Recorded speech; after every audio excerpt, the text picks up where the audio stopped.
Hola, muy buenas noches tengan todos. Bienvenidos a esta reunión especial de nuestro inicio de Semana de Unidad.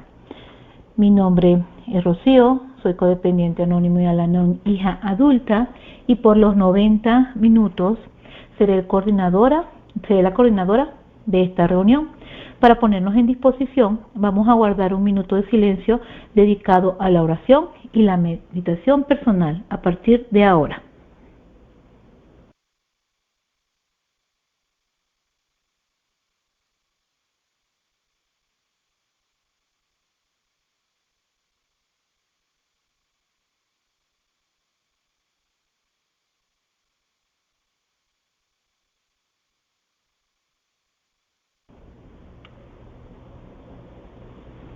Nuestro enunciado dice que somos un grupo de hombres y mujeres que compartimos el mutuo deseo de recuperarnos de las diferentes dolencias físicas, mentales y emocionales, ya sea que padezcas de la enfermedad del alcoholismo o drogadicción, sufras de trastornos alimenticios o problemas emocionales como neurosis y codependencias, seas familiar de un adicto y o alcohólico.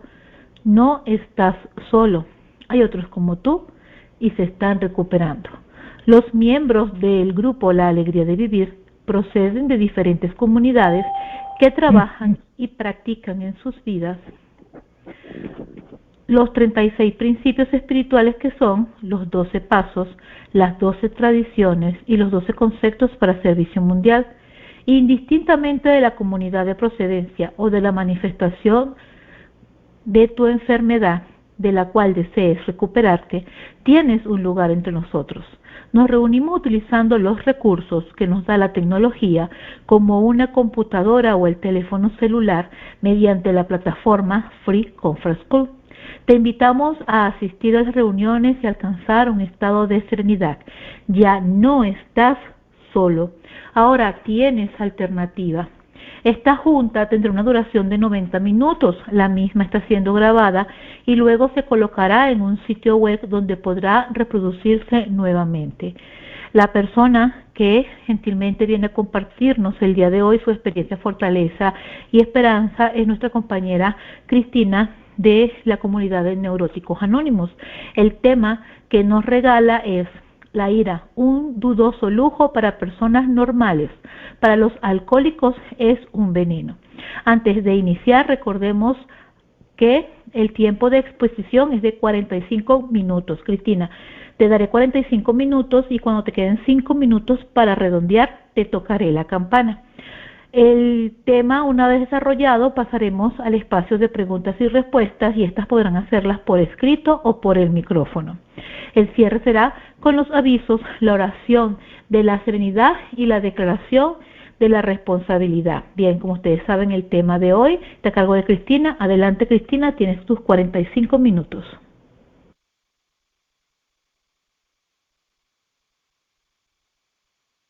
Bueno, ¿me escuchan? Sí, ¿verdad? ¿Me escuchan? Perfectamente. Ok, gracias. Buenas noches, compañeros. Soy Cristina y soy neurótica. Y bueno, pues muchísimas gracias a los compañeros que siempre se acuerdan de mí y que siempre me hacen esta invitación para este aniversario. Les agradezco muchísimo y felicidades por seguir adelante pasando el mensaje para todos aquellos que tenemos pues estos problemas emocionales. Antes quiero hacer hincapié en que solamente voy a compartir mi experiencia, cómo he entendido yo la literatura y la forma como la he practicado. Pues bien, fíjense que este tema ya me lo han he regalado varias veces, ¿no? Precisamente con ustedes, con este grupo. Y pues por algo será, ¿no? Algo tengo que seguir aprendiendo porque el poder superior no se equivoca cuando nos da algo. Siempre hay algo que falta. Y cada vez que yo leo la literatura, siempre he compartido que para mí la literatura es muy importante porque me habla en pasado, en presente y en futuro. ¿Sí? Y que cada vez pues se va entendiendo un poquito más, ¿no? el tema es, como lo decía la compañera Rocío, pues el tema de la ira, ¿no? Yo aquí le puse, nosotros dentro de nuestra literatura tenemos un librito que tiene un tema que dice que la ira es una emoción destructiva. Y la primera lámina que yo pongo aquí, la escogí porque esta lámina me recuerda cómo llegué. Dentro de la literatura que manejamos, Neuróticos Anónimos, nos dicen que hay dos clases de ira, ¿no? Que está la ira que sale hacia afuera y la ira que queda hacia adentro. En mi experiencia yo les puedo compartir que se pueden manejar de las dos, ¿sí? Que aquellos que nos llevamos el premio gordo manejamos las dos. La que sale hacia afuera, donde golpeamos, donde maldecimos, donde decimos hasta lo que ya no, y esa que nos arrasa y que somos como huracanes y que no nos importa lo que nos llevemos enfrente, ¿no? El caso es desquitarse con alguien o con algo de las frustraciones que nosotros llevamos dentro. Y la otra clase de ira es con la que yo llego, con la más marcada ya en ese momento, que es una terrible depresión que yo no sabía por qué era, ¿sí? Ya tenía yo ideas suicidas, ya me había yo acercado a muchas instancias, a médicos, al psiquiatra, por último fue el psiquiatra, y no me podían hacer nada, ¿sí? Yo sentía muchísima tristeza, por así decirlo, mucho miedo, y no sabía yo por qué, porque mi condición en ese momento era buena. Una persona que padece de este tipo de emociones, de todas, ahorita vamos con la otra lámina, no sabe qué es lo que tiene, no sabe qué está pasando con ella, ¿sí? Sabe lo que siente, pero no sabe lo que está pasando con ella. Hay una desesperación enorme dentro de ella. Entonces, yo llego así, ¿sí? Después de haber ido a varias instancias y llego al grupo, y ahí escucho por primera vez que la depresión es ira congelada, que es un tipo de ira que se reprime dentro de sí y que se guarda uno, ¿sí? Entonces, pues yo no lo entendía porque me decían que era ira congelada, si yo lo que tenía dentro de mí era mucha tristeza y ganas de no existir, pero no sabía yo por qué. Entonces, conforme se empieza uno a quedar dentro del programa, a través de esos 5 puntos básicos, de ese primer punto básico, ¿verdad? Donde se va empezando a admitir la enfermedad, donde lo invitan a uno por primera vez a quedarse, para que se pueda uno ir identificando con lo que hay ahí, es como yo me doy cuenta que efectivamente, que yo tenía ira congelada, tenía muchísimo coraje, porque yo era una de las personas que no se podía mirar ni siquiera en el espejo. Yo me odiaba a mí misma, y odiaba todo lo que estaba a mi alrededor, odiaba mi vida, odiaba mi familia, odiaba a mis padres, odiaba la situación en que yo me encontraba.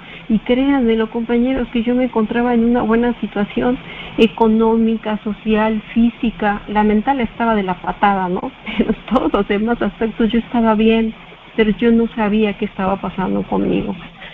Fíjense que cuando me regalan a mí este tema, por más que yo quiero tratar de aislar este tema, no puedo, porque a través de la experiencia que yo he tenido en este tiempo que he estado dentro del grupo, yo me he dado cuenta que ningún defecto de carácter viene solo. Dentro de lo que es Neuróticos Anónimos, nosotros identificamos estas máscaras.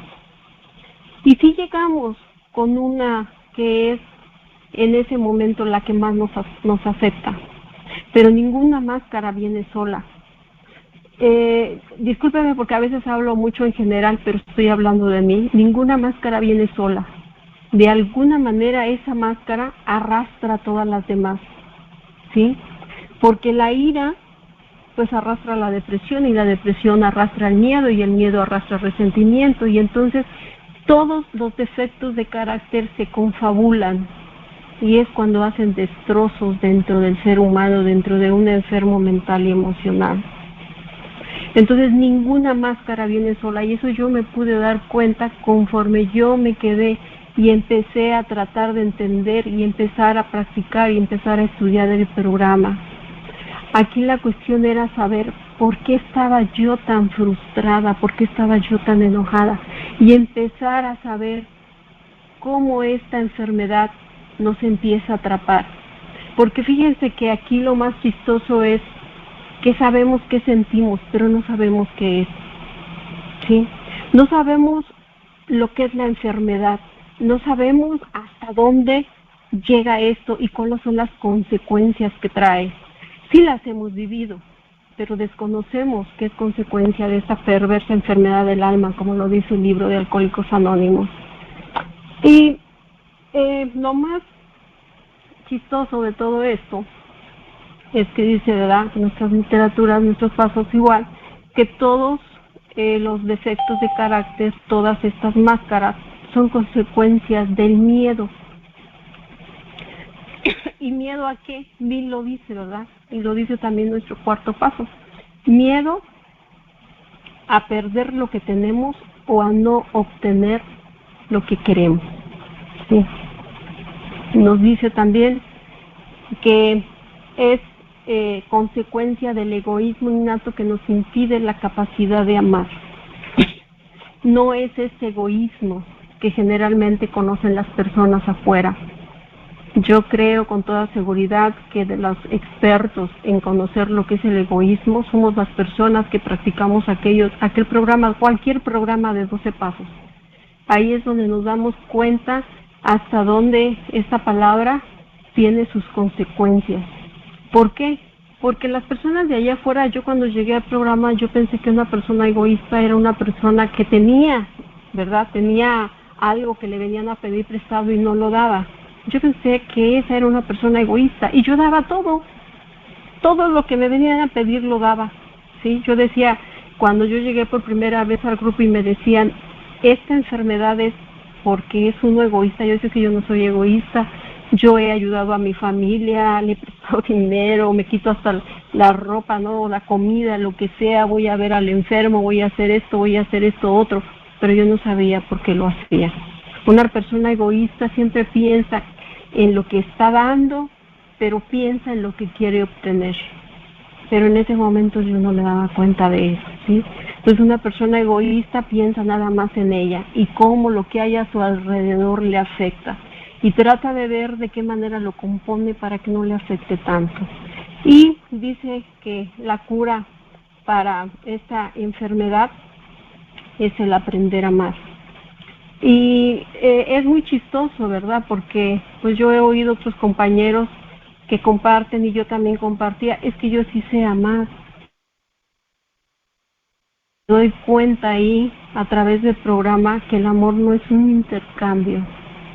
Dice uno de nuestros capítulos del libro de la etiología que amor es amar sin ser amado.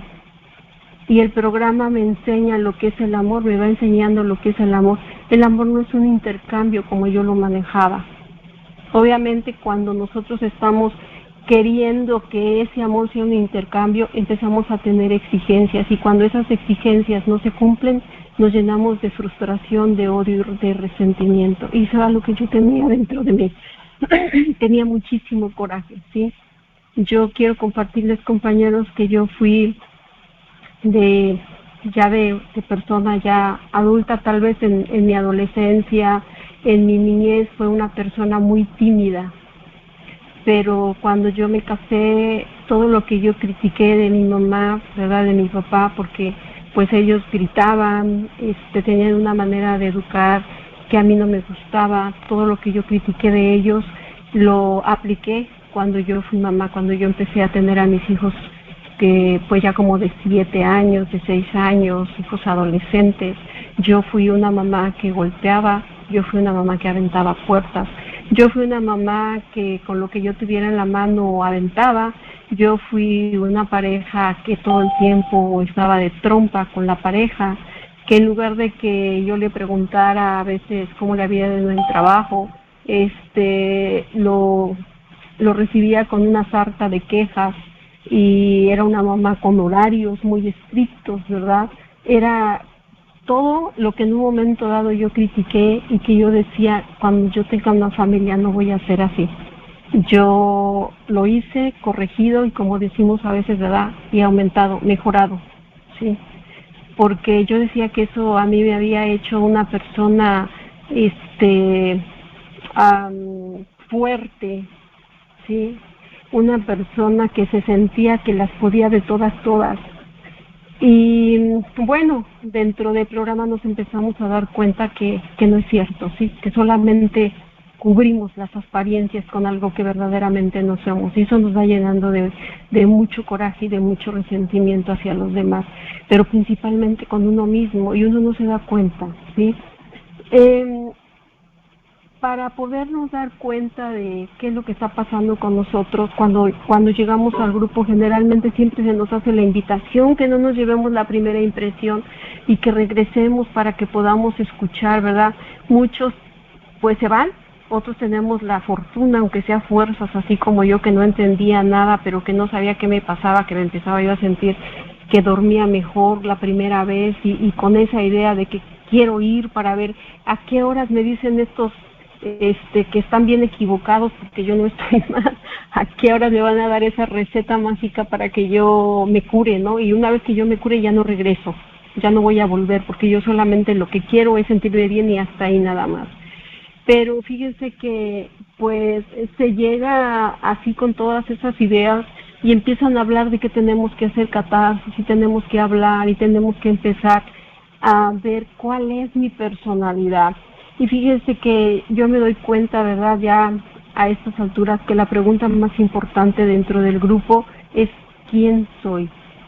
A eso se llega al grupo, a averiguar y a que a través de todos estos principios y las herramientas que tiene el programa, encontrar quién soy, por qué soy así, qué pasa conmigo, por qué actúo como actúo.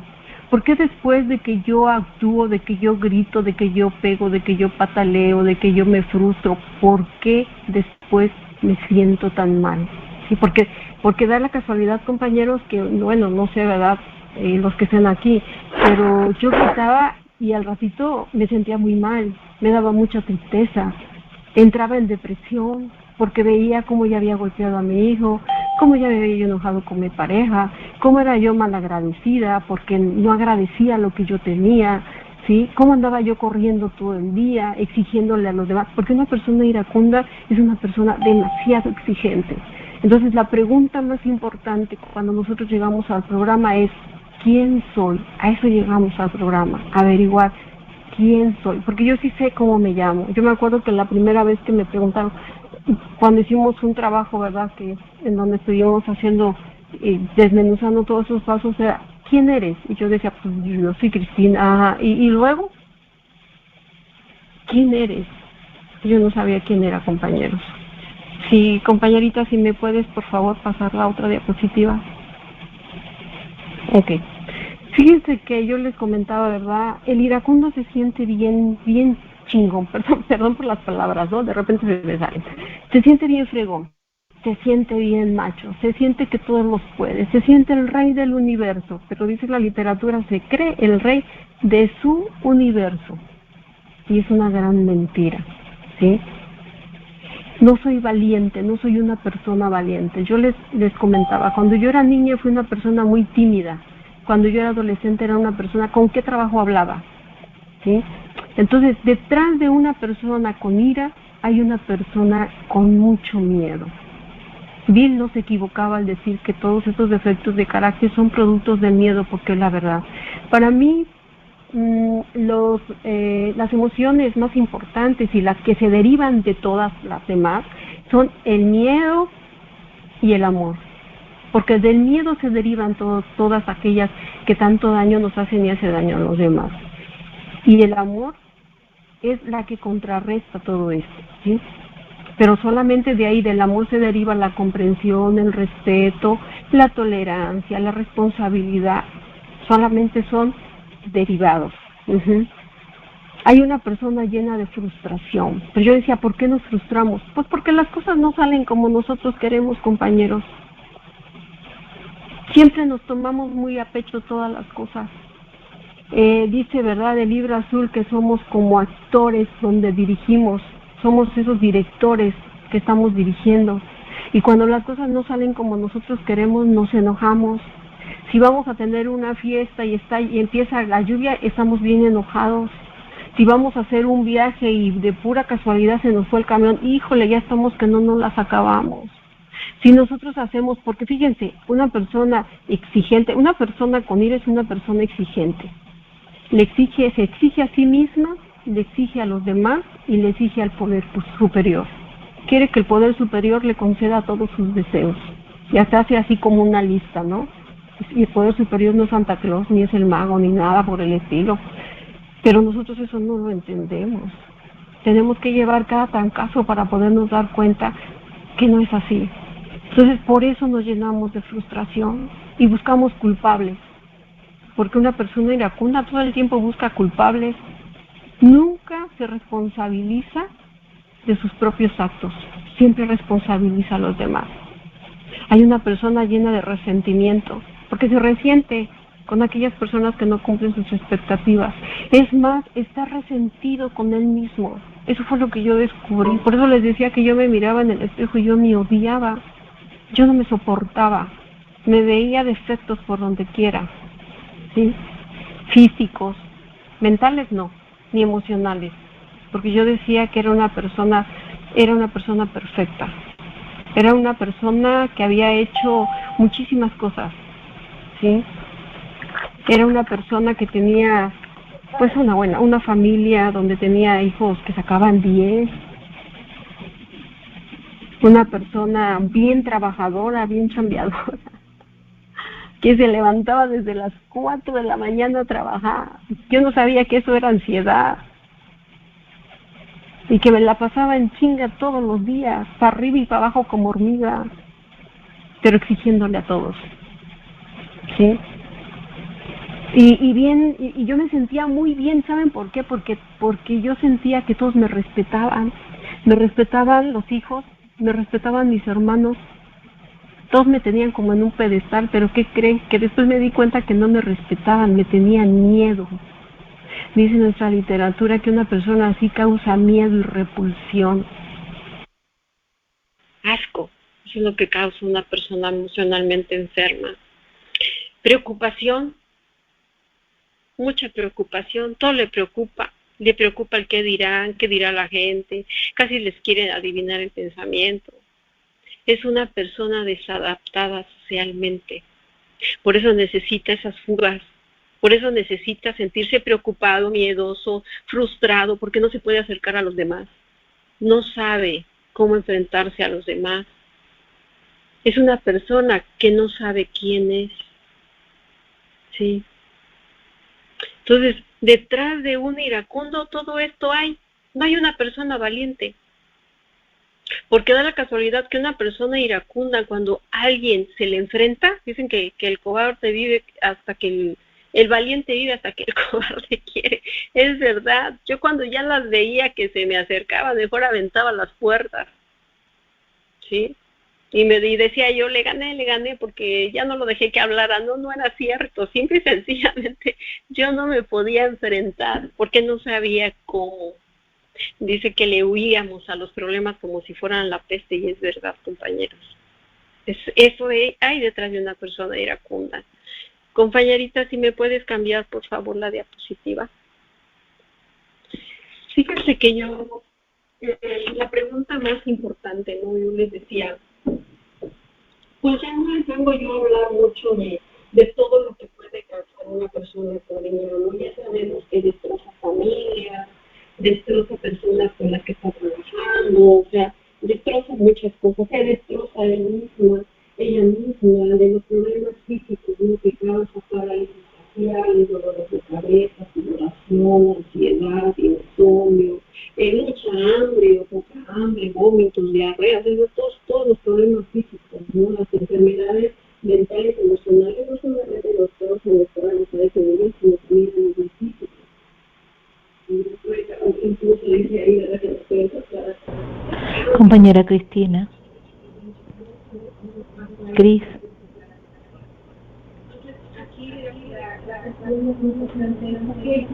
Yo decía, cuando yo llegué aquí, que me hablaban del amor y que el amor y que el poder superior, y ya, ¿cómo era? Cristina. Me cambié de religión, porque yo en ese momento yo todavía creía que neuróticos anónimos era una secta, porque cada que me hablaban de Dios yo decía, pero es que cómo le hago si yo soy católica, yo hago todo lo que me dicen, soy buena gente, doy mi limosna, hago cosas que yo ya no sabía cómo hacerle, compañeros, de verdad, yo me sentía como en un caos, ¿verdad? Muchas veces me quise salir, muchísimas veces me quise, me decía, ya mañana no regreso, y no sé por qué, pero regresaba. Algo me jalaba y me decía que me quedara.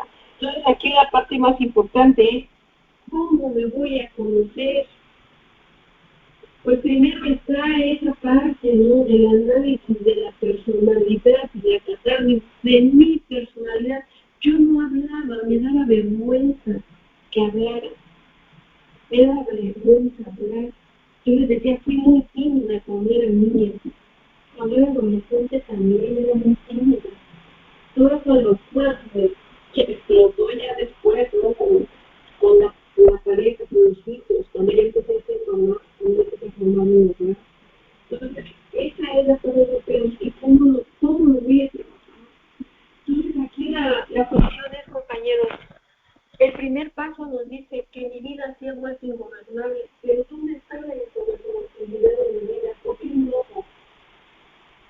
En la gobernabilidad de mi vida, toda esa ira, todos esos resentimientos, todas esas máscaras, todas esas emociones vienen de mi mente. La ingobernabilidad de mi vida está en mi mente.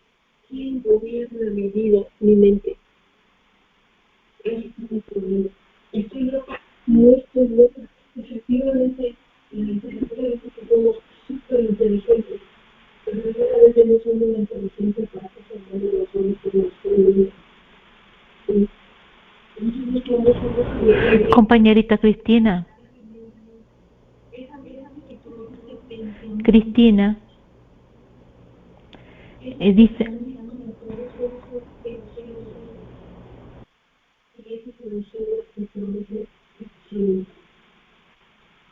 Y estoy atrapada en un círculo donde yo soy el ciclo de mi propia enfermedad. Entonces, a eso me enseñó una base que somos personas autosuficientes. Y la enfermedad es moderada de los otros compañeros. Y es heredar el segundo paso, que es tan sutil que no lo podemos comprender. Es sutil, es creadora. Ahora lo tenemos en la cuenta. Actuamos con comprensión de celebración. No pensamos, nos dejamos llevar por nuestros pensamientos. Nuestra mente se puede ahora de nosotros. Y dentro de nosotros tenemos que empezar a trabajar. ¿Cómo la vamos a trabajar? Con ese análisis de la personalidad. Cuando nosotros empezamos a hacer ese análisis de la personalidad, nos vamos a empezar a dar cuenta que todo esto viene de nuestra niñez. Efectivamente, desde ahí viene. Por eso tenemos ese cuarto paso, que dice dónde, cómo, cuándo, dónde se dice.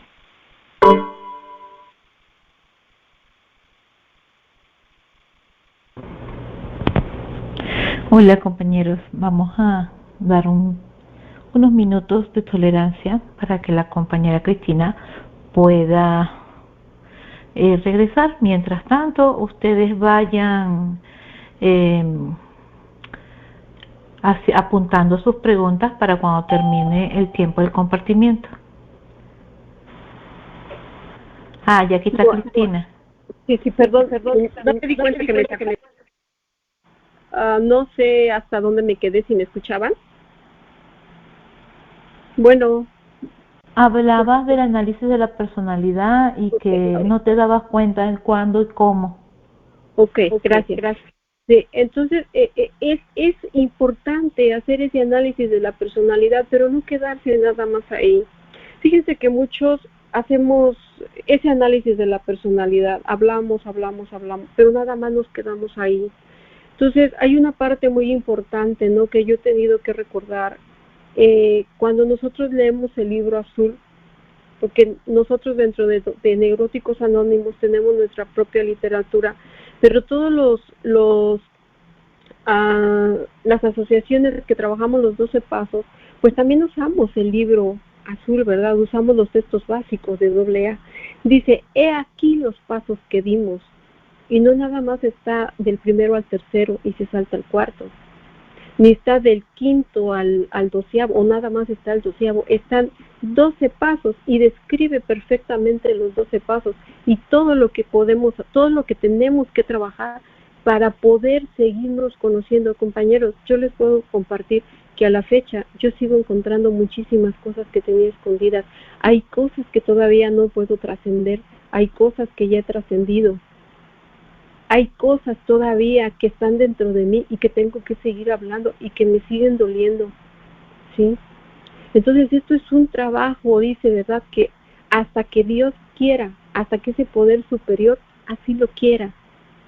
Pero si ese poder superior está ya dentro de mí, es hasta que yo quiera y hasta que yo lo decida. Si yo decido mañana no regresar al grupo, esto se terminó. Entonces nosotros tenemos que seguirnos conociendo para saber ¿cómo vamos a manejar esto? Una vez que yo ya conocí mi mente, entonces yo ya puedo empezar a tratar de controlar esos pensamientos. Porque nosotros nunca vamos a tener la mente en blanco. Por eso la meditación es hasta el 11º paso. No podemos meditar con un segundo paso, con un tercer paso, con un cuarto paso.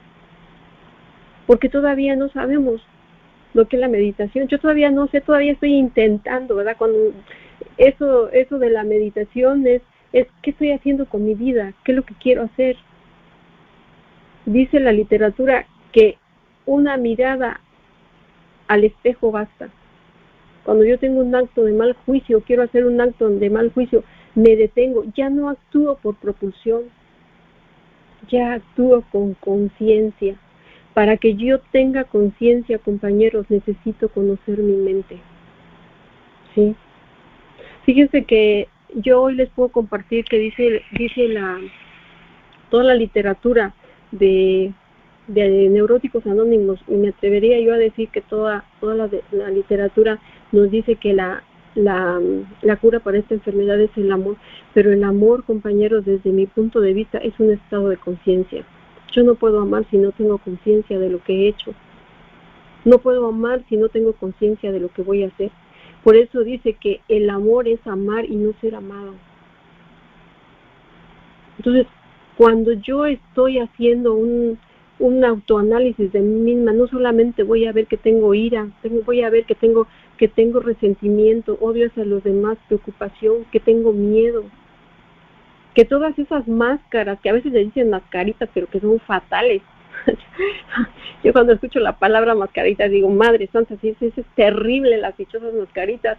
También tienen hijitos, tienen sus retoñitos, por eso esto no se termina. Compañerita, si me puede usted por favor poner la otra. Ok.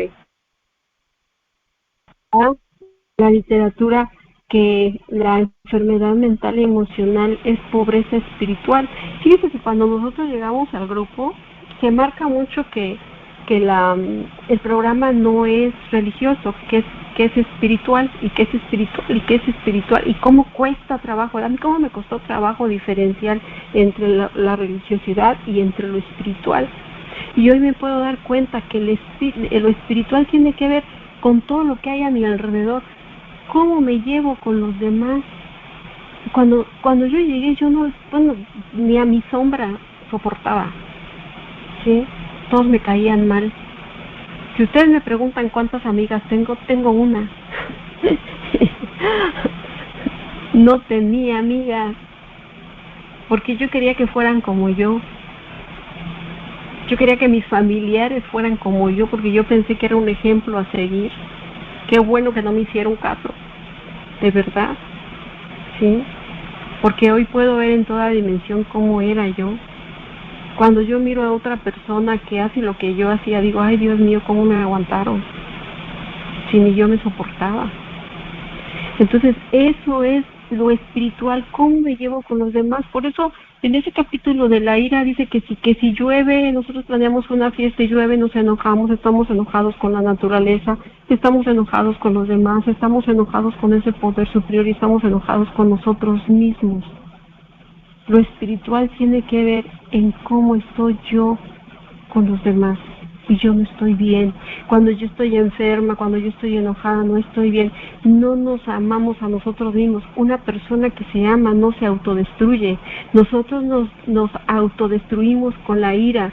El tema que se me regaló y el título que ustedes le pusieron, efectivamente, es un veneno para una persona sana. No es buena. Ahora imagínense, para una persona enferma, menos. ¿Sí? Menos. Es veneno.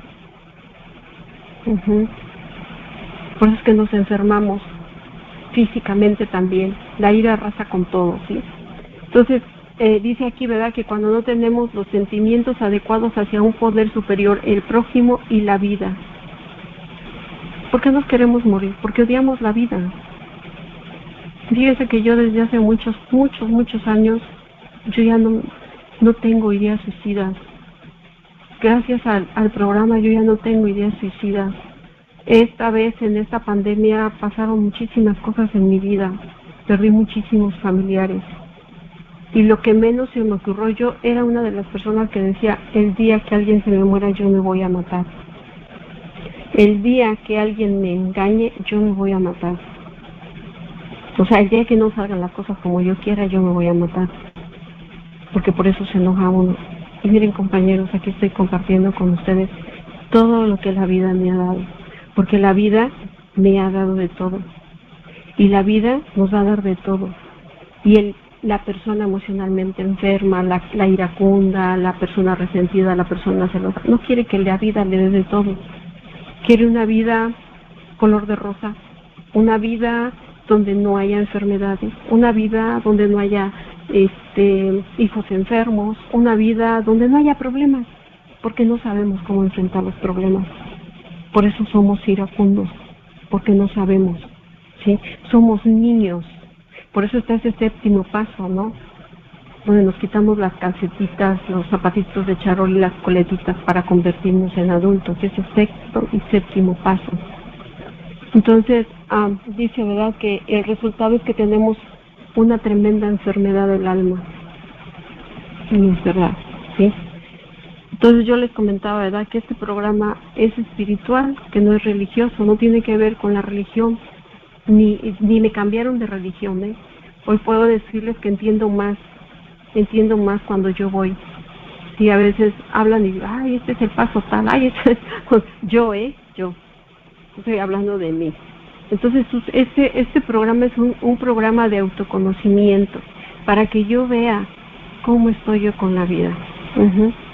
Dice aquí que la plenitud espiritual y Dios, como nosotros lo entendemos, hacen la diferencia entre la enfermedad y la salud, entre la vida y la muerte, entre el infierno y la salud.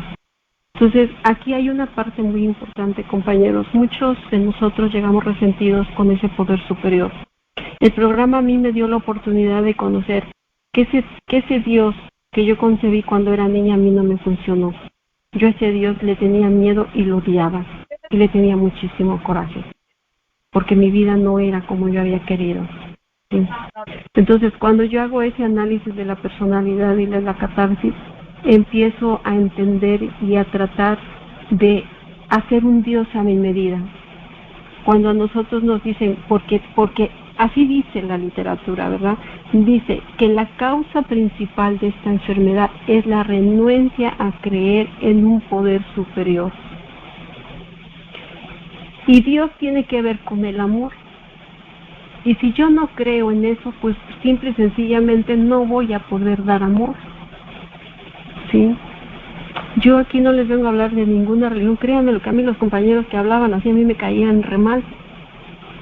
Pero hoy yo ya lo entendí. Es algo totalmente distinto y separado. Por eso dice, como tú lo concibas, tú lo vas a hacer como tú quieras. Es como tú lo entiendas. Nadie te está imponiendo nada.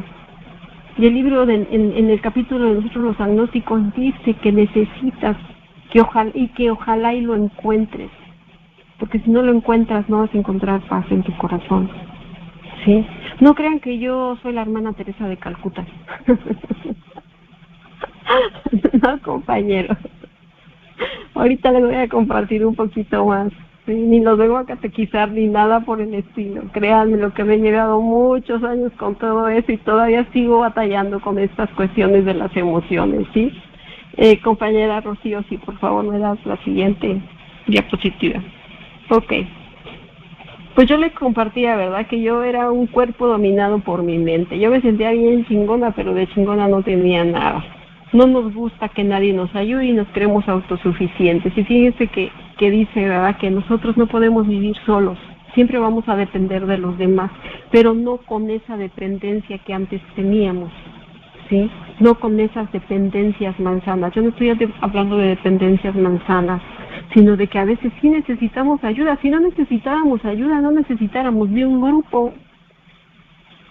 Ve ahí la paradoja, ¿no? Necesitamos de un grupo para poder sobrevivir, para poder estar bien, para poder darnos cuenta quién somos. Entonces sí necesitamos de los demás, ¿sí? Entonces, cuando yo llego al grupo, ¿por qué me enojo? Porque las cosas no salen como yo quiero, ¿sí? Fíjense que cuando se habla de esos 3 legados, ¿verdad? Unidad, recuperación y servicio, la primera unidad con la que tengo yo que trabajar es con la mía. Dice el libro de las leyes, ¿verdad? Y también el libro de la teología que nosotros manejamos, que el hombre es alma, cuerpo y espíritu. Pero ¿qué pasa con la mente? También habla de la mente, ¿no? Mente, cuerpo y espíritu. ¿Qué pasa con nuestra mente? Nuestra mente es un papaye. ¿Qué pasa con el cuerpo? Está mal. Llegamos con diabetes, hipertensión, parálisis faciales, taquicardias, ansiedad, o sea, está mal. ¿Y qué pasa con nuestro espíritu? Ni siquiera sabemos que existía. Todo lo relacionamos con la religión. Entonces, lo primero que tenemos que trabajar es la unidad con nosotros mismos. Hacer esa unidad con nosotros, para que lo que yo piense, diga y haga se forme en una sola cosa. ¿Sí? Porque pienso una cosa cuando estoy enferma, pienso una cosa, digo otra y hago otra. Y después vienen todas esas emociones. Viene la culpa, viene el digo que sí cuando quiero decir no. Y digo que no cuando quiero decir sí. Y luego me pregunto, ¿por qué lo dije? Estoy bien enojada, bien resentida, no salieron las cosas como yo quería. Y no es así. Primero tenemos que hacer unidad con nosotros mismos para poder empezar a trabajar en lo que es el programa y en lo que es el amor. Tenemos que hacer esas reparaciones también, ¿sí? Entonces, la unidad empieza con nosotros mismos, integrando nuestro pensamiento, nuestro hablar y nuestro actuar. Cuando nosotros hacemos eso también, dejamos de pensar en el pasado. Ese 4º y 5º paso, dejamos todo en el pasado. Y cuando nosotros dejamos las cosas en el pasado, es un volver a empezar, compañeros. Fíjense que a veces yo decía antes cuando llegaban a compartir, bueno, pero es que todo me lleva a los pasos. Pues sí, porque así es, porque ahí está la recuperación. Me hubiera gustado cuando yo empecé en el programa que me hubieran llegado a decir, párate de cabeza, 50 lagartijas, corre 100 kilómetros, pero no todo esto, porque yo todo lo entendía, me costó mucho trabajo entenderlo, que para que yo pueda hacer todo esto, ¿sí? Tengo que hacerme consciente de mis actos. Cuando yo hago ese análisis de la personalidad, voy a hacerme consciente de mis actos. ¿Cómo? Dice, ¿verdad? Nuestro capítulo de la ira, que podemos hacer las cosas sin ira. ¿Pero cómo? Si yo exploto, por cualquier cosita exploto. Pero cuando nosotros ya hicimos un análisis de esa personalidad de catarsis ya trabajamos nuestro pasado, ya hicimos esas reparaciones, entonces nosotros empezamos ya a darle vida a lo que es el programa. Ya podemos entonces nosotros manejar las cosas sin ira, porque ¿qué creen? Que muchas veces confundimos el poner los límites, que lo tenemos que hacer con ira, y no es así, porque el programa nos enseña a poner límites. Lo que pasa es que nosotros no sabemos cómo. Nosotros pensamos que enojándonos, maldiciendo, aventando cosas y golpeamos es poner límites, y eso no es cierto. Nosotros también podemos manejar las cosas efectivamente sin ira, ¿sí? Así lo podemos hacer, ya con conciencia. Cuando nosotros hacemos las cosas con conciencia, ya no sentimos culpa, porque ya nos estamos dando cuenta que lo que estamos haciendo es porque así tenía que ser. Ya sabemos hasta dónde teníamos que llegar con cierta situación que se nos enfrente. El problema es que no sabíamos antes qué hacer. No sé si me lo cambias, compañera, por favor. No sé cómo voy con el tiempo.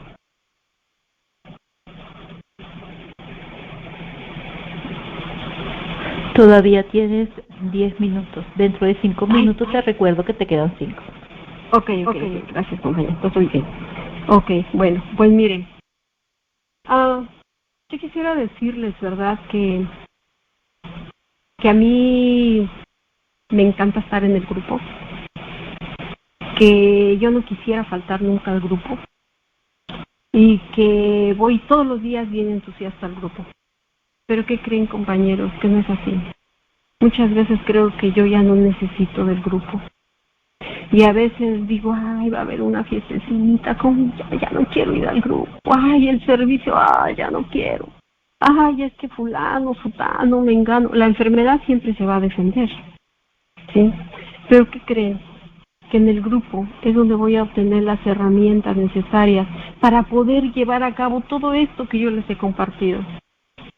Ahí es donde yo encuentro esa providencia de la que habla el primer paso. Es la que me va a proveer. Es mi almacén de alimentación, ¿sí? Porque nosotros necesitamos una fe que obra, y esa fe que obra solamente la vamos a obtener a través de estar yendo al grupo, a través de seguir escuchando, porque esto no se termina.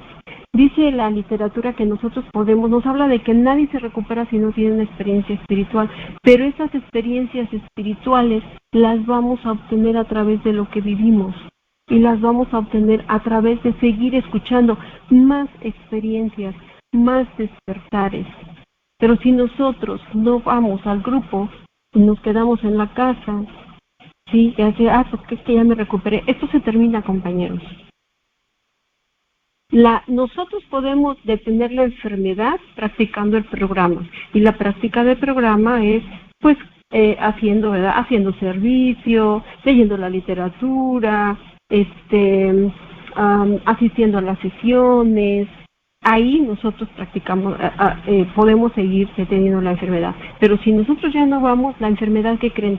No es que quede ahí, no es que pues ya me curé a medias, aquí no hay medias tintas, te regresas, y te regresas. Y dicen que puedes morir. Y no es que yo me vaya a salir y me atropelle un carro, ¿verdad? No, espiritualmente otra vez. Y lo canijo es volver a regresar. Entonces, yo tengo que tener todo eso, y tengo que practicar esa fe que obra. Piensen que la fe sin obras no sirve, pero solamente es ahí. Y esa fe para mí tiene 3 cosas, ¿no? Que tengo que hacer es tener confianza en que cada que yo vaya, yo voy a obtener algo. Y efectivamente, cada que yo voy, obtengo algo en el grupo. No sé qué pasa, a veces no quiero yo ir, pero cuando ya llego me río con mis compañeros, pues por ahí hay alguien que ya un chiste, que te cuenta una experiencia y ya vienes fortalecido, ¿verdad? Yo tengo que tener esa confianza, el compromiso. Para tener una fe que obra es básico el compromiso, hasta dónde me quiero comprometer de seguir. Porque a veces yo les digo, a veces pienso que ya estoy bien. Y dicen, ¿verdad? Como yo les decía hace ratito, una mirada al espejo basta. ¿De veras quieres regresar a lo que eras antes? No, compañeros, yo me odiaba a mis hijos, de veras, no los toleraba, ni tampoco a mi pareja, ni mis padres tampoco. Y tenemos que ser perseverantes. No me salió esta vez, lo vuelvo a hacer. Esa perseverancia yo la identifico así como ese 10º paso que dice detecto, admito y corrijo. La regué, lo detecto, lo admito y lo corrijo. ¿Sí? ¿Para qué? Para que yo no vuelva a hacer esos diarios tan enormes, ¿verdad? Como cuando yo hice ese 4º, 5º paso. Porque eso ya se quedó ahí. Yo no puedo seguir haciendo libros y libros y libros de que la regué, discúlpame, perdóname, ya no lo vuelvo a hacer y lo vuelvo otra vez a hacer. Esa no es la práctica de programas. Dentro del grupo voy a obtener despertar espiritual. Dentro del grupo voy a tener experiencia. Y dentro del grupo voy a seguir conociendo mis defectos y mis virtudes. Porque, ¿qué creen? Que sí tengo virtudes, pero estaban dormidas. Y con la práctica de programa estas se despiertan. Entonces, aquel que no se conoce va a seguir cometiendo los mismos errores. Aquel que no se conoce va a seguir con los mismos defectos. Aquel que no se conoce solamente se va a quedar ahí, ¿sí? Porque ¿cuántos sabemos que llegamos al grupo pero no practicamos el programa? Y regresamos a nuestras casas y seguimos haciendo lo mismo, y seguimos haciendo lo mismo, y seguimos haciendo lo mismo. Entonces, por eso dice, ¿verdad?, que el tiempo no es recuperación. Y efectivamente, compañeros, es cierto. Entonces, ¿qué es lo que voy a obtener con la práctica del programa? La capacidad de elegir cómo quiero estar hoy y cómo quiero que los demás estén hoy conmigo. Esa es lo que se recupera dentro del grupo. Quiero seguir siendo una persona iracunda. Eso es lo que quiero. ¿Qué es lo que quiero ahora para mi vida? ¿Sí? Pues ya nada más la última, compañera, por favor. ¿Ok? Y yo puse aquí, ¿verdad?, que pues si quieres tener una vida plena, sin ira, pues que tienes que darte cuenta que una vida plena no es la misión al cielo, sino que es la libertad del infierno. ¿Sí? La ira es el infierno.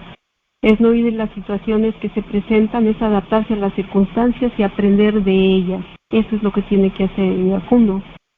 Ajustarse, esa es la clave. Tienes que ajustarse a lo que suceda y dejar que el poder superior obre. No es tener una vida en plano, sino en subidas y bajadas. Esa es la vida. No es el vivir en el pasado, en el futuro es vivir solo en aquí y en el ahora. No es vivir en la felicidad absoluta, es saber que cada día puedo ser feliz aceptando la realidad. Es haber encontrado que la felicidad está en mí y no en lo que está en que los demás me la den. La vida plena, compañeros, es una elección. La vida tranquila es una elección. Y la vida con amor es una elección. Eso es lo que yo les puedo compartir, compañeros. Gracias.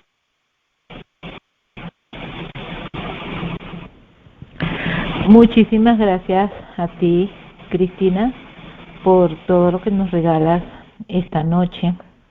Compañeros, en este momento los quiero invitar a las preguntas y respuestas. Estaré pendiente de mirar sus participaciones. Les comento que pueden levantar su mano, ya sea a través de las reacciones o en el chat de grupo. También puede escribir la pregunta a Cristina y ella se las responderá. Quiero también agradecer a las personas que esta noche están haciendo la unidad y que nos visitan de otros grupos. Bienvenidos a este también su grupo, La Alegría de Vivir. Aquí con Cristina te están dando las gracias, te están ofreciendo aplausos. ¿Alguna pregunta, compañeros? Mientras algunos se anima, entre los que están aquí presentes, que somos bastantes, pues yo te voy a hacer una pregunta, Cristina. Tú en un momento de tu compartimiento, cuando hablabas de las máscaras, también tocabas el tema del amor y decías que teníamos, según tu interpretación, dos emociones que derivaban todas las demás, el miedo y el amor, y que amor es amar y no ser amados. ¿Qué emociones deriva el amor? ¿Cómo puedo saber yo que estoy en amor y no en temor? mientras los demás se van animando. Adelante. Ok, compañera, fíjate qué pregunta tan importante, ¿no? Cuando yo tengo algo que hacer, el amor es espontáneo, ¿sí? No tienes que pensarlo mucho, es como la buena voluntad. No tienes que pensar mucho en lo que vas a hacer. No tienes que estarle dando tantas vueltas. Y a veces cuando tú te sientas a meditar sobre lo que vas a hacer, que te quieres dar esa oportunidad, no vas a pedir nada a cambio. Yo muchas veces di amor queriendo aceptación, que me aceptaran, que me quisieran más, que me admiraran. Pero cuando tú actúas con miedo, entonces te sientes como comprometida, como que hay una inconformidad dentro de ti. Del amor se derivan la tolerancia, el respeto, la responsabilidad, ¿sí? Se derivan, a veces, o sea, por eso tenemos que aprender qué es el amor. Yo pensé que el amor era estar beso y beso, abrazo y abrazo, y no, fíjate, dentro de la literatura que nosotros manejamos dice que también el amor es disciplina, y nosotros a veces creemos que porque disciplinamos a nuestros hijos, pues ya no los queremos, y no es cierto. También ahí hay un ejemplo, ¿verdad? Que dice que cuando una cachorra le está dando de comer a un cachorro y le muerde la teta, le gruñe para que se corrija, ¿no? Y nosotros a veces pensamos, cuando le queremos llamar la atención a un hijo, que no lo tenemos que hacer. Pero muchas veces alrededor hay culpa. Por eso nosotros tenemos que manejar todos estos principios para que sepamos perfectamente de dónde se están derivando las decisiones que yo voy a tomar. ¿Sí? ¿De dónde se está derivando ese sentimiento de amor? Si me está, ¿cómo voy a corregir? ¿Cómo voy a hablar? ¿Cómo voy a proceder? Si estoy procediendo por amor o por miedo. Acuérdate que yo les compartía desde el principio, ¿verdad? Todos los defectos de carácter vienen por miedo. Miedo a perder lo que tenemos o a no obtener lo que queremos. ¿Por qué te estás comportando tú, entre paréntesis, con amor? ¿Qué es lo que estás pidiendo a cambio? ¿Efectivamente no estás pidiendo nada? ¿No quieres obtener nada? ¿Lo estás dando porque de verdad te nace y lo quieres dar? ¿O quieres comprensión, quieres respeto, quieres tolerancia? ¿Qué es lo que quieres a cambio? A veces no se trata de regalos, se trata de sentimientos, ¿verdad? Eso es lo que yo te puedo compartir, compañero. Muchísimas gracias, Cristina. Por aquí te siguen agradeciendo, mi total admiración y agradecimiento, Cris. Gracias, Cristina. Muchas gracias, Cristina. Muchas gracias, compañera Cristina. Muchos agradecimientos para ti. Bueno, el grupo también te agradece muchísimo el siempre estar dispuesta a la invitación, a organizar tu tiempo, a compartir tu experiencia, fortaleza y esperanza y tu proceso. Sigo mirando a ver si hay alguna pregunta. Compañeros, les recuerdo que también pueden escribir la pregunta y yo se la leo a Cristina. Cristina, en un momento de tu compartimiento también nos decías que todavía te seguías descubriendo. ¿Qué le puedes decir tú a esas personas que piensan que hacen el primero, el segundo, el tercero, el cuarto y bueno, si llegan al 12 ya hicieron el programa? Adelante, Cris, y después le paso la palabra a Isela.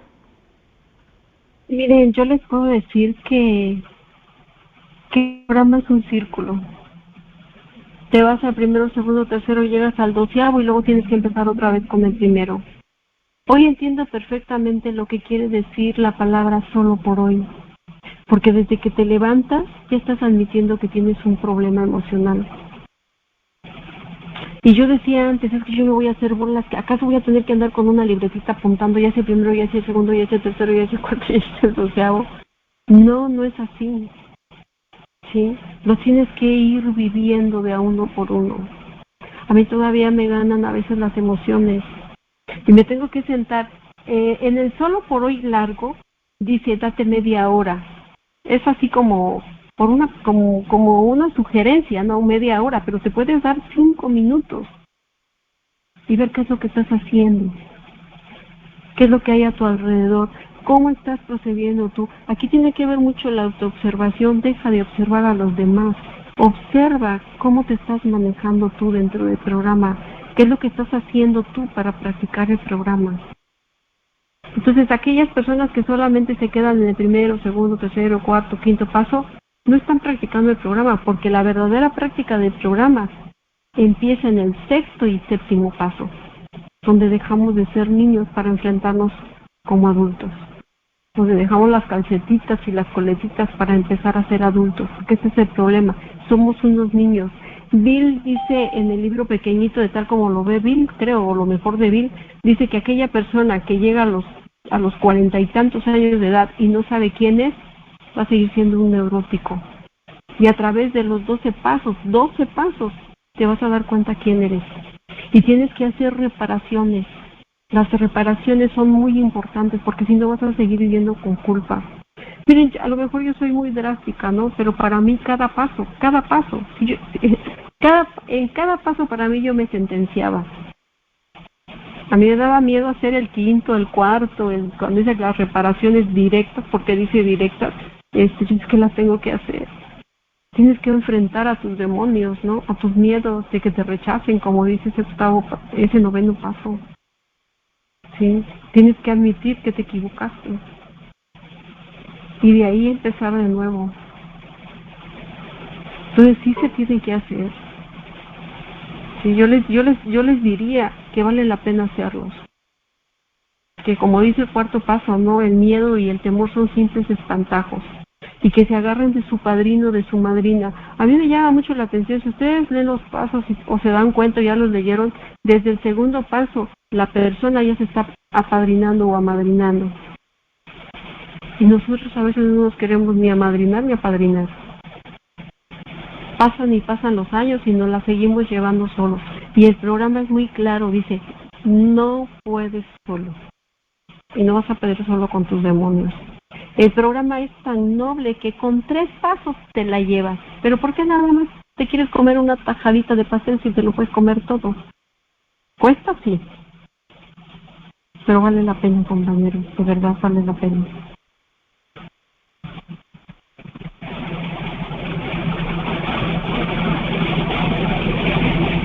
Muchas gracias, Cristina. Isela también tiene una pregunta. Adelante, Isela. Sí, buenas noches. Gracias, madrina, por el servicio. Gracias, Cristina, por tu compartir tan valioso en este grupo, La Alegría de Vivir.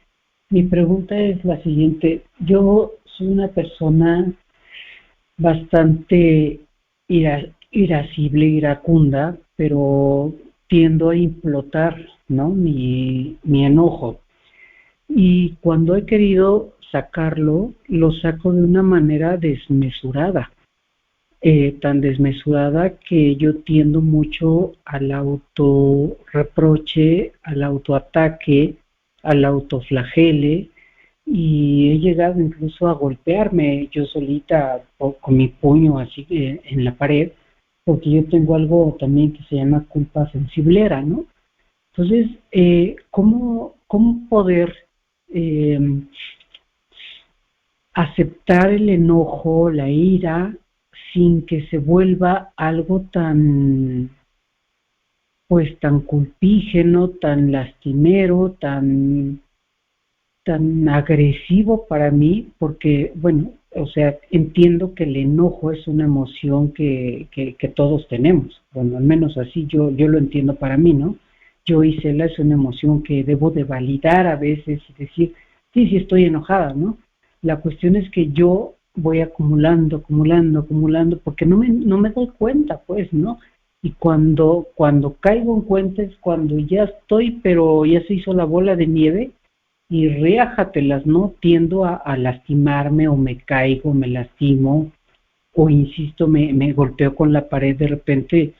ya me doy cuenta, ya me di un fregadazo en la pared y ya tengo la mano, el puño morado, la mano hinchada, porque yo no me atrevo todavía a sacar ese enojo. Como dirían, bueno, ya con esto termino, una vez me dijeron, Isela, aprende a hacerte del baño en el inodoro que te corresponde. Entonces, y como yo no hago eso, me ando haciendo en los inodoros que no corresponden y sacando mi enojo por todos lados y no donde debe de ser, ¿no? Y con esto concluyo mi pregunta. ¿Cómo crees tú, cómo me podrías dar una sugerencia para esto que comento? Y nuevamente muchas gracias por tu participación en este grupo. Buenas noches. Muchas gracias, Gisela. Adelante, Cristina. Sí. Gracias, Gisela. Fíjate que yo era así como tú, me identifico mucho porque ya después de mucho tiempo yo me golpeaba la cabeza con las manos, cuando no encontraba las cosas y me enojaba, me golpeaba la cabeza. Entonces, nosotros no podemos dar lo que no tenemos. A veces decimos que amamos. Y yo les decía hace ratito, ¿cómo puedes decir que amas si no te amas tú y te golpeas y te flagelas y te maldices y te quieres morir y te quieres matar?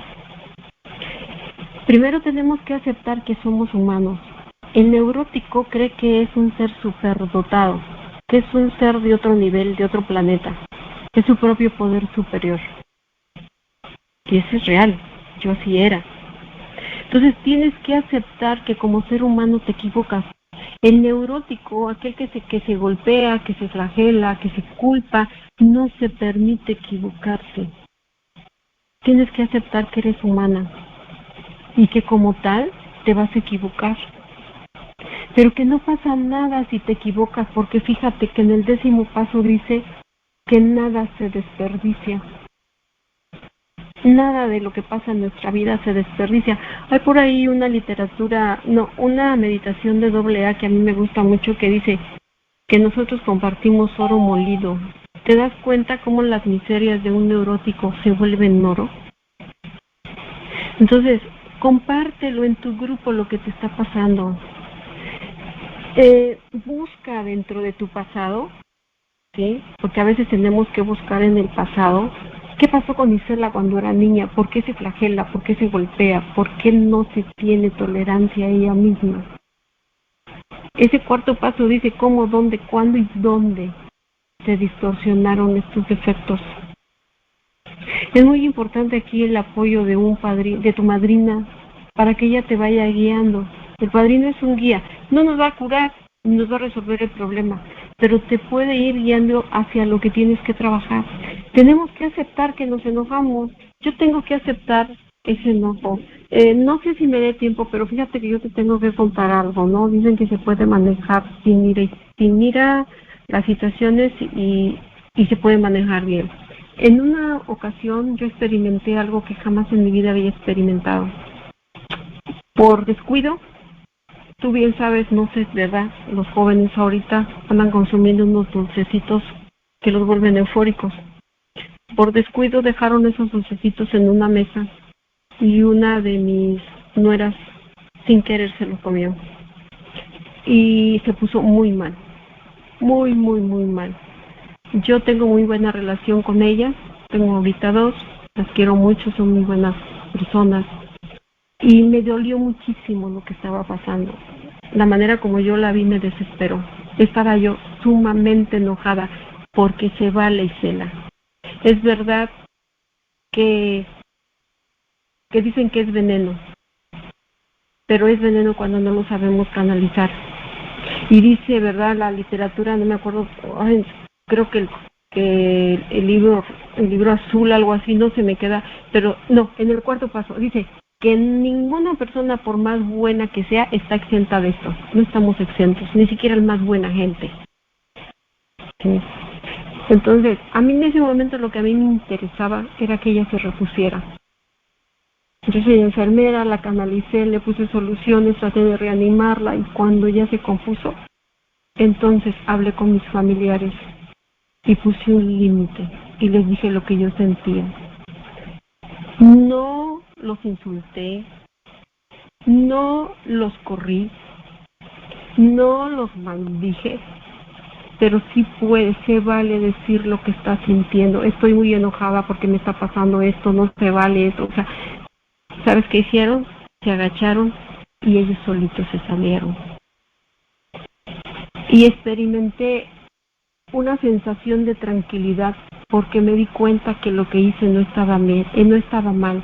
Estaba yo actuando con la plena conciencia de que lo que ellos hicieron no estuvo bien. Esa es la diferencia entre una persona que se enoja con conciencia y una persona que se enoja porque las cosas no salieron como ella quería. Y mienta madres y avienta puertas y pega y golpea y hace cosas. Se vale, pero no se vale que destruyas a los demás con ese enojo, ni que te destruyas a ti mismo. Cuando no se sabe canalizar en ese enojo, eso es lo que pasa, ni lo aceptas. Tú no estás aceptando que eres una persona que te puedes equivocar y que eres humana. Y que por ahorita tú tienes que buscar la manera de hablar de lo que te está pasando. No sé si estarás en el grupo, si estás trabajando aquí en línea con los compañeros. Habla de tu niñez. Habla de lo que te pasó. Habla de por qué no te permites equivocarte. A mí me ayudó muchísimo todo eso. Yo de alguna manera me aislé cuando yo era niña, te decía yo, era muy tímida cuando era niña y adolescente. Pero tenía un odio contra los demás niños que jugaban, porque para mí una manera de que no se burlaran de mí era aislarme. Pero estaba muy enojada con ellos. Y no me permití muchas cosas de niña. Entonces yo lo que te sugiero es que lo hables, que lo trabajes y que aceptes que eres una persona que se puede equivocar y que sí se sigue enojando. ¿Sí? Eso es lo que yo te puedo compartir, Isela. Muchas gracias, Cristina.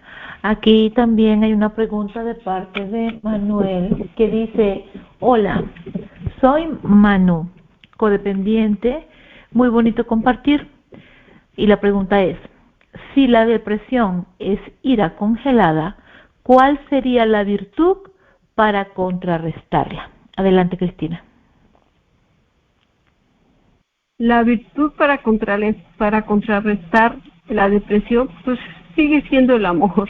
Tienes que tener amor contigo mismo para que tú puedas contrarrestar esa depresión. Tienes que amarte. Fíjate que una persona que se deprime generalmente se deprime porque siente que nadie la ama, ¿sí? Que nadie la acepta. Yo por eso me deprimía, porque yo buscaba la aceptación de los demás, pero ¿qué crees que no me aceptaba yo misma?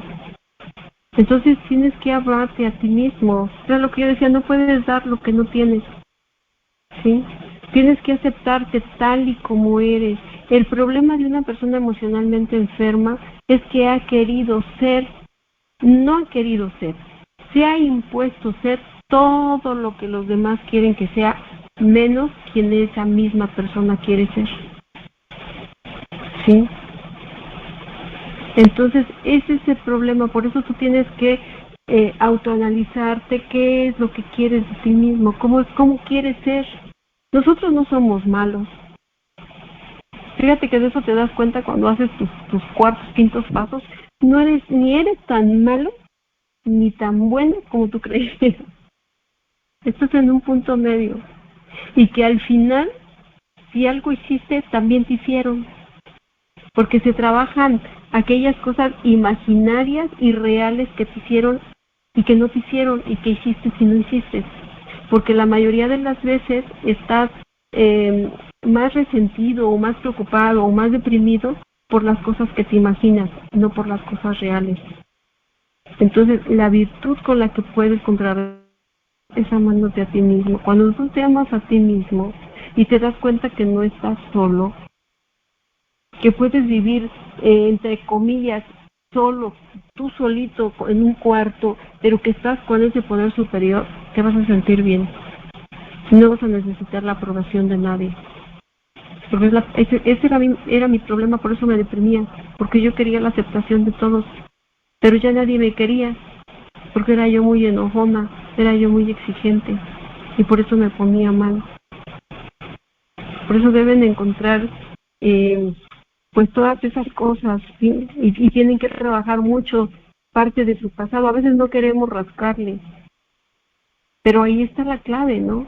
Y después poco a poco vas encontrando pues todos esos pasos, todas esas herramientas para que tú te vayas encontrando a ti mismo, porque somos personas que estamos perdidas en el pasado y por eso sufrimos y por eso nos culpamos. Dicen que la culpa es la misma enfermedad y la depresión trae muchísimas culpas. Es lo que yo te puedo compartir, Manuel. Muchísimas gracias, Cristina. Por aquí también está Ana Lilia con una pregunta para ti. Adelante, Ana Lilia, y Manu e Isela te agradecen. Hola, muy buenas noches, compañeros de La Alegría de Vivir. Muchas gracias, compañera Cristina, por el compartimiento, fue muy claro. Y bueno, creo que esta pregunta que voy a hacer creo que ya fue contestada. Sin embargo, a mí me cuesta mucho trabajar con la ira, ¿no? Es una característica en mi persona que luego se me nota, ¿no? Que soy una persona iracunda.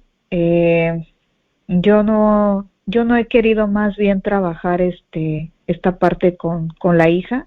Yo te escuchaba en tu compartimento que eras una persona que golpeaba, agredía, aventaba puertas y cosas, ¿no? Yo me identifico mucho porque hasta la fecha, a pesar de haber llegado hace 2 años a tocar las puertas de Neuróticos Anónimos, no lo he trabajado, ¿no? Sobre todo a quien estoy afectando emocionalmente, es a mi hija, ¿no?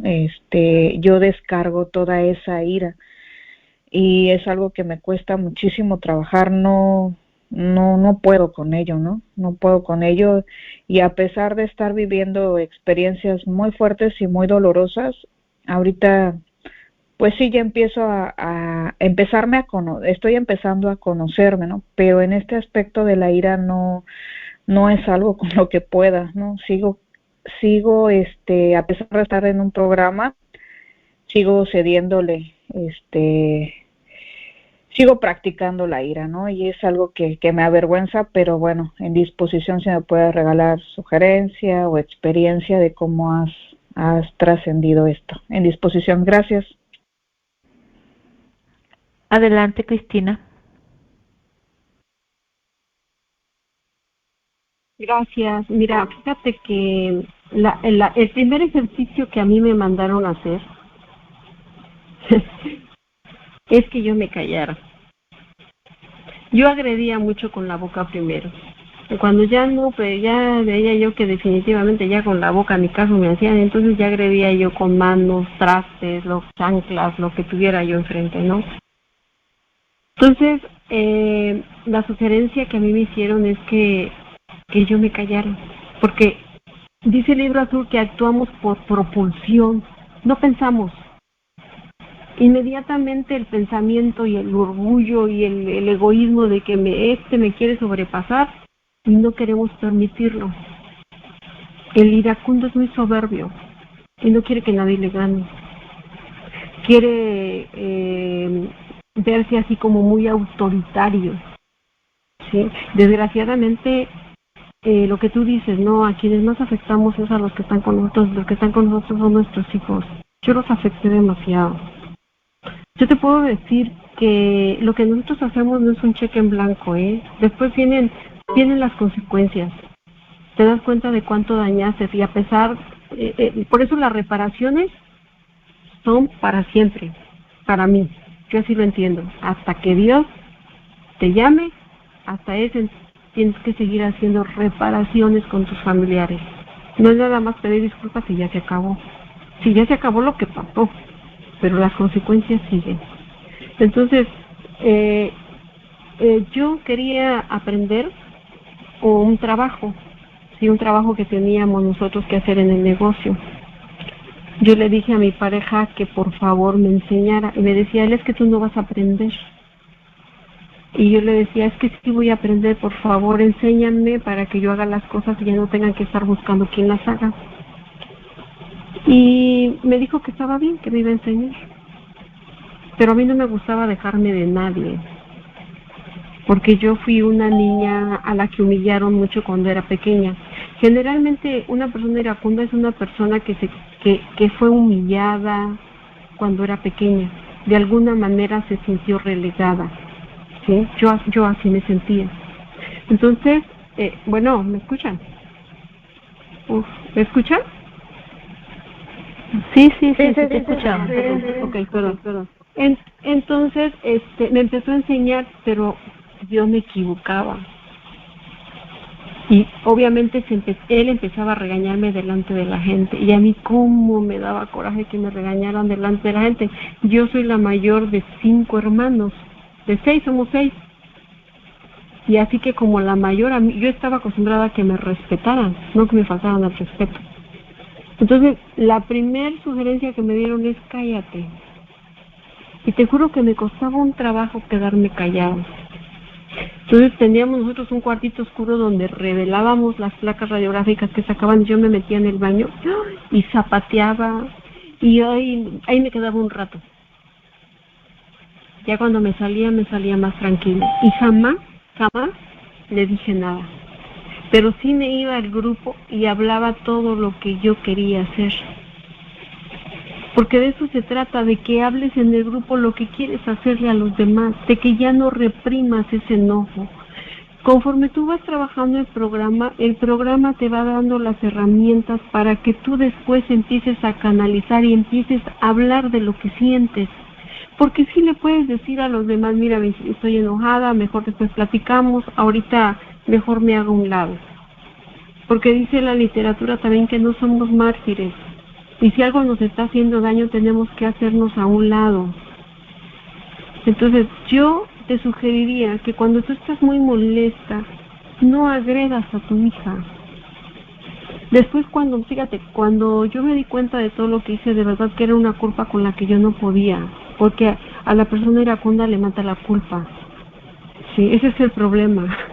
Después nos mata la culpa, ¿no? Ya no le enojo, estamos enojados con nosotros mismos, pero pues ya la regamos. Entonces, simple y sencillamente, hazte a un lado. No quieras arreglar las cosas en ese momento. El neurótico quiere arreglar las cosas en ese momento. Y el 9º paso ahí te enseña que tienes que tener cautela y tienes que escoger el momento indicado. Por eso les decía yo, es muy importante practicar todos los pasos. Y déjate guiar por alguien más. No te la puedes llevar solo en este proceso, de verdad. No nos podemos nosotros llevar solos no nos curamos. Tenemos que dejar de ser autosuficientes. Yo así le empecé a hacer y a mí eso me funcionó. Y yo decía, pero es que el programa me está diciendo que yo sea tonta. No, el programa no te dice que seas tonto. El programa te dice primero que te aprendas a callar. Y después empieza a ver si efectivamente ese enojo valía la pena que lo externieras o no. Y te vas a dar cuenta que no. Que ni siquiera valía la pena y que qué bueno que no lo hiciste. Porque después las consecuencias las vas a pagar tú. A lo mejor a tu hija se le va a olvidar, pero a ti no. Eso es lo que yo te puedo compartir. Gracias. Muchas gracias, Cristina. Adelante, Rita, con tu pregunta. Sí, buenas noches. Gracias, Rocío. Muchas gracias, Cristina, por tu servicio y tu tiempo. Y pues quiero hacer una pregunta rápido, ¿verdad? Porque yo escuché que cómo seguir practicando el paso del pedir perdón, como seguirles diciendo pues por el daño que causé, porque en mí queda la culpa, ¿verdad? En mí queda la culpa y luego por eso llegan recaídas. Yo he tenido recaídas muy fuertes a causa de esto. Entonces, ¿cómo seguirle haciendo para reparar los daños sin tanto, decías tú, hablar y no hacer nada? Era mi pregunta, ¿verdad? Nada más, ¿cómo seguirle haciendo para seguir practicando ese paso? Porque yo luego digo, pues de aquí a que practico todos los demás y todavía me regreso al mismo y así. Pero ahorita decías, es que tenemos que llegarle a los demás. Pues nada más, muchas gracias. Gracias por regalarme tu tiempo. Ok, mira. Adelante. Gracias. Mira, fíjate que yo aquí tuve que hacer un trabajo muy importante porque yo no entendía, ¿verdad? Soy de las que tienen que explicarles con bolitas y palitos y tuve que entrarle a algo que aquí nosotros llamamos desglose de pasos. En ese desglose de pasos tuve yo la oportunidad de llegar a todos los pasos, ¿sí? A mí eso me ayudó bastante, pero sí entiendo, ¿verdad? Entiendo que a veces vienen muchas preguntas, pero fíjate que aquí la fortuna es que los pasos no necesariamente tienes que trabajarlos así hasta que llegues ahí, ¿no? No, por eso yo les decía, déjense guiar, busquen quien los guíe, porque no podemos hacerlo solitos nosotros. Tenemos que encontrar a alguien que nos sugiera y que nos lleve a veces de la mano, ¿verdad? Entonces, los pasos se practican a veces como marimbitas, ¿verdad? Uno, luego el otro y te vas al otro, así como chapulincitos, uno, sin darte cuenta los vienes practicando. Aquí esas reparaciones, si tú no has llegado a hacer esas reparaciones directas, tienes que empezar a cambiar de actitud. La compañera preguntaba hace rato, ¿cómo le hago para ya no seguirme enojando? Tienes que cambiar de actitud, darte cuenta que tú eres la que está mal. Aunque a la otra persona cometa un error, si tú te enojas, si tú te resientes, si tú te preocupas, tú eres la que está mal, no la otra persona. Tenemos que hacernos responsables de nuestra propia enfermedad. Tienes que cambiar de actitud. Aquí ya no se vale que estemos pidiendo disculpas. Nuestros familiares están tan acostumbrados a que les pidamos disculpas que ya no nos creen. Yo llegué a un momento en que le pedía perdón a mis hijos y había uno con el que de verdad que me costó mucho trabajo y me decía, ya vienes otra vez, vete, quítate de aquí por favor, no te quiero ni ver, no me digas nada, así déjalo. ¿Y sabes cómo me dolía? De verdad, muchas veces me dejó parada ahí y yo tenía que seguir intentándole, ¿no? Ya lo dejaba yo mejor y después lo dejaba pasar y volvía a hacer el intento, al ratito ya se le pasaba. Entonces, tienes que empezar a cambiar de actitud con tus familiares para que cuando tú tengas la oportunidad de hacer las reparaciones directas, es cuando tú ya te acercas a la persona y entonces haces esas reparaciones y le hablas, ¿verdad? A lo mejor, bueno, yo le tuve que hablar a mis hijos porque ya me había dado cuenta que no había sido la persona pues que ellos tal vez habían querido, que me había equivocado, que pues les había golpeado, los había yo educado de una manera que no era la correcta. Y la sorpresa para mí fue que mis hijos nunca me reprocharon nada, pero yo puedo ver que tienen esas secuelas, ¿no? Al final de cuentas fueron daños. Entonces las reparaciones que empecé a hacer, ya no se trata de que sigas, cuando tú entras a un programa, no se trata de que sigas acrecentando ese libro de actos de mal juicio, por así decirlo. No. Se trata de que si ya llenaste uno, pues hasta ahí se quedó. Empieza a cambiar de actitudes. Empieza a sonreírles más. Empieza a platicar con ellos. ¿Cómo estás? ¿Cómo te fue en la escuela? Empieza a meterte menos en lo que no te importa. Como papás, a veces nos cuesta mucho trabajo. Creemos que amor es estarles averiguando qué llevan, revisándoles sus mochilas, revisándoles el cuarto, revisándoles el pantalón, oliéndolos a ver a qué huelen. Yo he tenido que aprender, yo todavía aquí tengo viviendo conmigo a un hijo que ya próximamente se casa, yo no entro a su cuarto, aprendí a no entrar a su cuarto. Tengo una persona que viene y que me ayuda a veces, esa persona es la única que entra, yo no entro. He tenido que respetar, él entra más a mi cuarto que yo. Entonces tenemos que dejar de estar manipulando, de estarnos metiendo en lo que no nos importa. A veces decimos, es que lo hago por amor. ¿De veras lo haces por amor o lo haces porque quieres controlar? ¿Sí? Siéntate con ellos, platican lo mejor de algo que a ellos les guste, que a ellos les interese, y hay que aprender a ser cautelosa. Si ellos no quieren, pues no, y ya. Abrázalos más. Yo no sabía abrazar, compañera. Venían mis compañeros de otros grupos y abrazaban, y yo nada más así medio los tocaba. No sabía dar un abrazo, yo no sabía ser cariñosa. No sabía darles un beso en la mejilla, sí, a mis compañeras. Yo las rechazaba. Hoy me da mucho gusto cuando los veo. Cuando nos tomamos un café los disfruto mucho. Aprendí a abrazar en el grupo, a decir un saludo, no me llevo ni siquiera con mis vecinos. Entonces tenemos que empezar a cambiar de actitudes. Hasta te vas a sentir rara, ¿eh? Yo a veces hasta digo, Chihuahua, esta soy yo. Entonces esas son las reparaciones que se hacen. Ya no pidas disculpas, no pidas perdón, cambia de actitud, nada más. Eso es suficiente. Es lo que yo te puedo compartir, compañero. Muchísimas gracias, Cristina, por todo lo que nos has compartido esta noche, por ayudarnos a iniciar esta semana de la unidad. Compañeros, mañana tenemos otro tema. El día de mañana comparte la compañera Luna del grupo Fe que Obra y nos regala su experiencia, fortaleza y esperanza con el tema que dice: si usted quiere estar mental y emocionalmente enfermo, es problema suyo.